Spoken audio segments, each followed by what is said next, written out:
Est-ce que il est possible pour un être humain de se connaître lui-même? Je suis Mohamed Sissoko. Aujourd'hui, c'est ce sujet-là que je voulais qu'on essaie de débattre. Est-ce qu'un être humain peut dire à 100% qu'il se connaît lui-même? Parfois, nous voyons autour de nous peut-être des gens qui étaient avec une femme ou une femme qui était avec un homme et puis à un moment donné, ils se séparent. Parfois, ils se séparent pas parce qu'il n'y a plus d'amour entre eux. Parfois, il y a encore de l'amour entre eux, mais ils se séparent. Parfois, ils se séparent parce que peut-être l'amour est fini. Peut-être parfois même, ils se séparent parce que l'homme ou la femme commence à découvrir une autre facette de lui-même et il se rend compte que la personne avec qui il est depuis peut-être un longtemps n'est pas la personne vraiment avec qui il veut être vraiment. Et dehors, les gens vont le juger, les gens vont la juger. Pour dire, ah, parce que peut-être ça va chez lui, ça va chez elle, il ou elle a laissé son mari, ou bien... C'est la raison pour laquelle je me demande, est-ce que nous-mêmes on se connaît?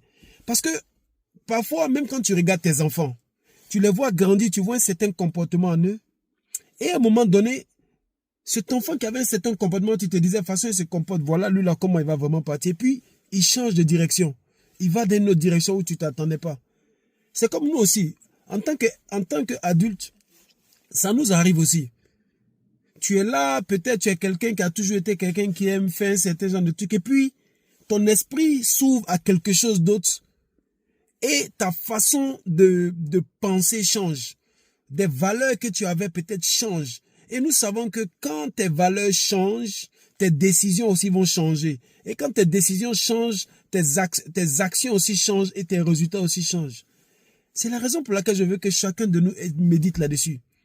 Est-ce que tu penses que honnêtement, tu te connais toi-même? Est-ce que tu penses que la personne que tu es aujourd'hui là, est-ce que tu penses que tu es vraiment cette personne-là à 100%?